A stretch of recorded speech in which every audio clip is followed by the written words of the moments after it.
Ho ha dit la vicepresidenta Joana Ortega abans de participar en l'encesa d'espelmes amb motiu de la commemoració avui del Dia Internacional en memòria de les víctimes de l'Holocaust.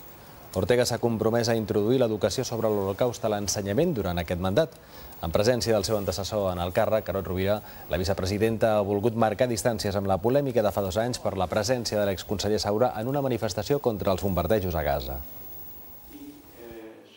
Soc conscient que la comunitat jueva catalana s'ha sentit relegada els darrers anys. Aquest govern es compromet a redreçar aquesta situació. Mirin, el descontentament i les relacions tibants d'antany els asseguro que no tornaran a succeir ara. Sota la presidència del president Artur Mas i sota la meva vicepresidència donin per fet que les relacions institucionals queden refetes plenament des d'ara.